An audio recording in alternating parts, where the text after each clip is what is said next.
Hello and welcome to a new video of Shubu's Bag of Stories. তো এই ভিডিওতে আমি আমার এই সপ্তাহের বেশ কিছু খুব সুন্দর মুহূর্ত শেয়ার করব আপনাদের সাথে।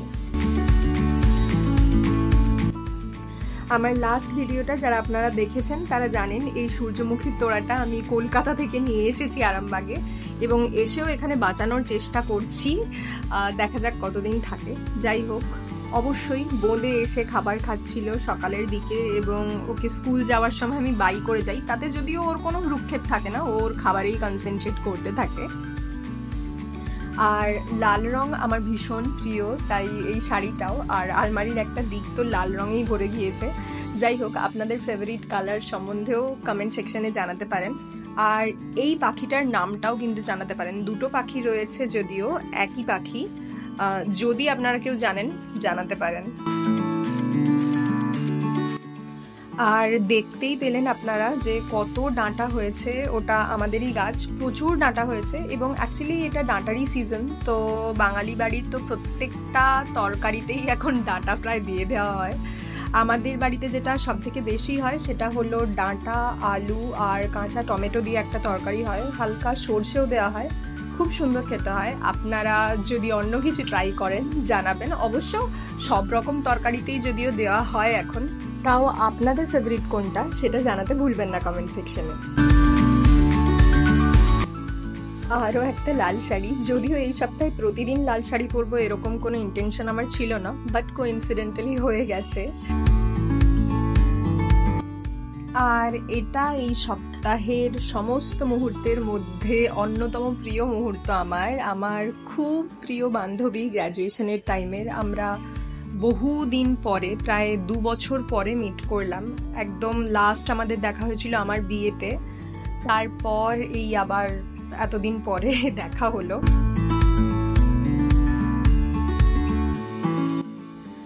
আরামবাগেরই একটা নিউ রেস্টুরেন্ট রোমানিয়াতে আমরা গিয়েছিলাম সেদিন। তো এতদিন পর দেখা হলে যা হয়, যত রাজ্যের কথা জমে আছে সেগুলো আমরা একে অপরের সাথে শেয়ার করছিলাম, যদিও পুরোটা শেয়ার করা সম্ভব নয় একদিনে। তো আমরা এবারে ঠিক করেছি যে অবশ্যই আমরা আবার মিট করব। মার্চে যেহেতু মিট করলাম, তো এপ্রিলে আবার মিট করব ঠিক করা হয়েছে। দেখা যাক কতদূর কি হয়। তো সেদিন আমরা ওখানে অর্ডার করেছিলাম ওদের একটা কাবাব, সম্ভবত আফগানি মুরগ টিক্কা আর কফি, এবং খাবার ভালোই ছিল, যদিও ওয়াশরুম সম্বন্ধে আমার একটু কমপ্লেন আছে, বাট যাই হোক ওভারঅল এক্সপিরিয়েন্স আমাদের ভালোই ছিল।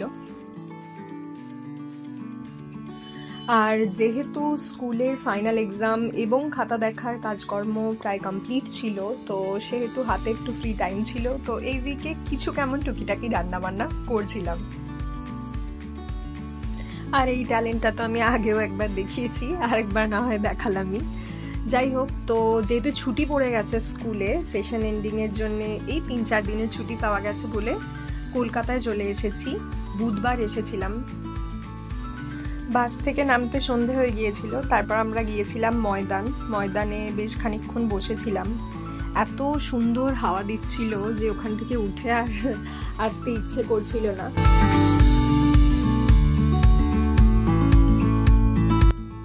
আর ওখানে সেদিন আমরা ট্রাই করেছিলাম পাপড়ি চাট আর চা, যদিও দুধ চা খাওয়ার ইচ্ছে ছিল, বাট লেবু চা পাওয়া গেল, তো যা পাওয়া যাচ্ছে সেটা দিয়েই মোটামুটি চালিয়ে নেওয়া গিয়েছিল।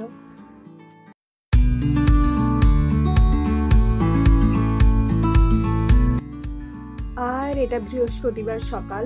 সেদিন সকালে ব্রেকফাস্টে খেয়েছিলাম স্যান্ডউইচ এবং চা, যদিও সকালে চা খেয়েছিলাম, তারপর এটা খানিকটা বেলার দিকে 9টা 9:30, এবং সন্ধেবেলায় বানিয়েছিলাম রাঙা আলুর পরোটা, আর রাতে রুটি, সিমুই এবং ছোলার ডাল আর আলু দিয়ে তরকারি। রাঙা আলুর পরোটা আমার ভীষণ ভালো লাগে, খুব ফেভারিট, আর অ্যাকচুয়ালি বানানো খুব সোজা। তো জাস্ট রাঙা আলুটাকে সিদ্ধ করে নিয়ে আমি ময়দার সাথে মেখে নিয়েছিলাম, এবং যেরকম তারপর আলুর পরোটা হয়। শুক্রবার সকালেও ওই একই ব্রেকফাস্ট করেছিলাম, এবং যেটা আমার গতানুগতিক রুটিন, গোপাল ভাঁড় দেখতে দেখতে খাচ্ছিলাম। আর এই যে বালিশের বার্ডে ছোট্ট ছোট্ট হাঁসগুলো করা আছে না, এগুলো কিন্তু আমার মায়ের কীর্তি, ভীষণ ভালো সেলাই করেন মা। ছুটি মানে গোপাল ভাঁড়ের সাথে সাথে কিন্তু এই নারায়ণ চ্যানেলের কাঁটায় কাঁটায় অডিও বুকটা শোনাও আমার খুব প্রিয় একটা হবি। আজ এইটুকুই। Thank you so much for watching. খুব ভালো থাকবেন, সুস্থ থাকবেন। আর ভিডিওটা ভালো লেগে থাকলে please like, share and subscribe.